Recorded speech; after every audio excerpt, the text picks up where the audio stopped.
Out of the 195 terror offence sentences being served in the UK right now, almost a half of them will be spent by the end of 2018.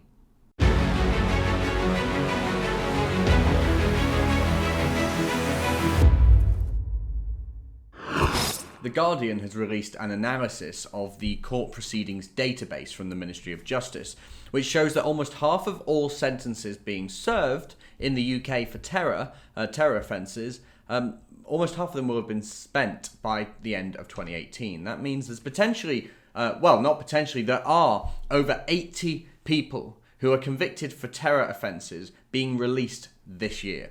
And this graph is really interesting. It shows you visually how many are going to be released. And it looks like by 2024, all but 2 will have been spent.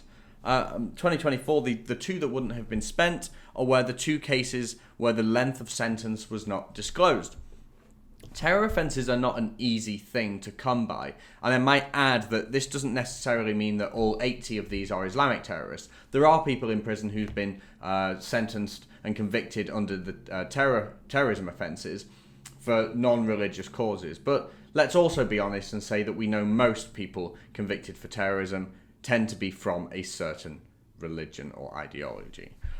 So this is really interesting that this comes from The Guardian, and this is a follow-up to the video I did the other day about Anjem Choudary. He's being released as well. This guy recruited Osama bin Laden supporters for training in the UK. He supported ISIS, and he's going to be freed in October. I know somebody who went to prison. Somebody who went to prison for sending a joke email, job application to Tell Mama. He contacted them with something along the lines of, I think with my knowledge of Islam, I could bring some real integrity to your organisation. In which Tell Mama followed up by saying, we have forwarded your response to the Met. And my friend responded with, well, I'm glad you take the Middle Eastern Transgender Organisation seriously, but what about the job? Stupid, I know. Childish, I know. But he went to prison. And there are people still rotting in prison now for Islamophobia and all sorts of nonsense, hate crimes and hate speech. As I've said multiple times before, the Metropolitan Police focuses way too much on hate speech. Meanwhile, we've got people convicted under terrorism offences being released in the next few years. This is what the Express says.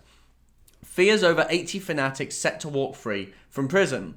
Police and MI5 are braced for the release from jail of scores of terrorists, including the cleric Anjem Choudary, by the end of the year. The notorious hate preacher will be one of more than 80 convicted extremists to walk free in 2018. Security Minister Ben Wallace said that the upcoming surge in the number of convicted terrorists back on the streets is of concern. Yeah, no kidding, it's of concern. Now, Anjem Choudary and other extremists had a special jihadi jail built for them. I don't know if you knew about this.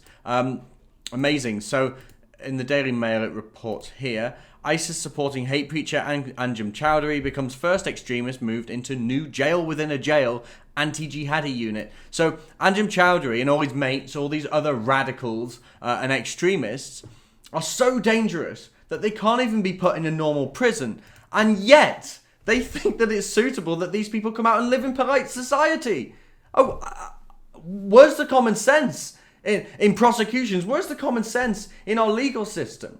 I understand that we need fair rights and equal rights and rights to a trial and this, that and the other. But this is a man who has encouraged support for ISIS, whose followers have killed people, and yet we're releasing him out onto the street. The Telegraph says Anjem Choudary has reportedly become the first known Islamist to be moved to a separation centre at HMP Franklin in County Durham. The centres, also known as jihadi jails, were proposed after a review into prison extremism recommended preachers and terrorists who tried to convert or incite others should be kept separate from mainstream prisoners.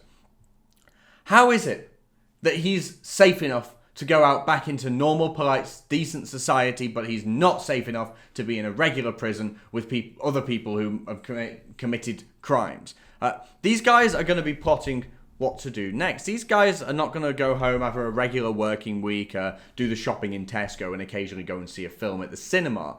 That's not what's going to happen when these guys get out of jail. Well, as soon as they get out of jail, they're going to be reconnecting with the people they left behind, reconnecting with the people that weren't caught, and they're going to be talking about what to do next. Why are we affording any kind of rights, frankly. Any kind of rights to men like this.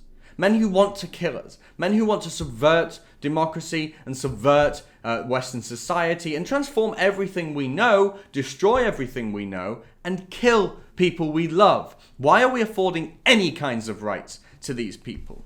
And there's one other thing here. The Express reports, quote, all prisoners except lifers are automatically released after completing half their time in custody. They spend the rest on license, meaning they can be put back behind bars if they commit another sentence.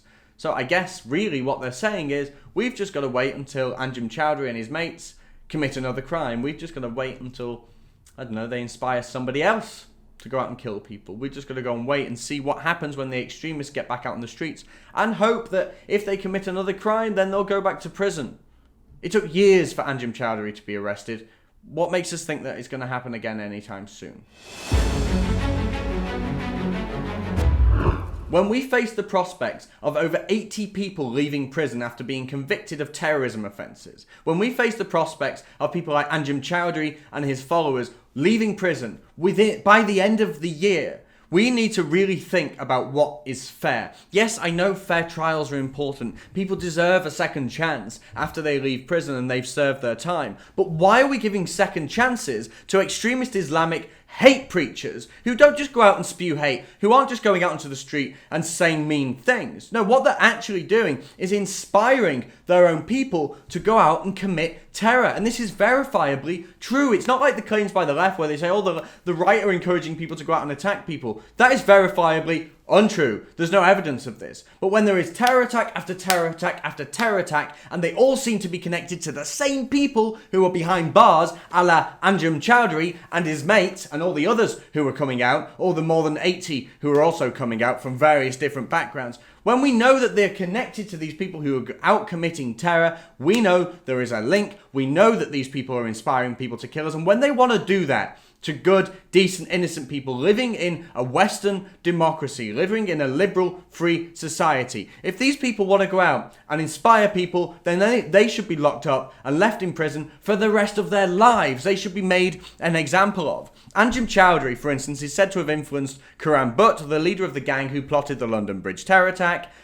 One of his followers was Michael Adebolajo, the killer of Lee Rigby. And now there are 80 other extremists in the same vein waiting to be released from prison before the end of this year. Not only are these people dangerous, but the presence of Islamic extremism has only gotten worse in Britain over the years since Anjem Choudary and others have been in prison. The counter-terror police should be worried about this. They should be concerned about this. And by God, I hope they've got the resources to keep an eye on these people. Because if they don't, then 2019 is going to be a very bloody year. If you like that and want to see more, remember to like and subscribe and download the new Rebel app from the Apple App Store and the Google Play Store.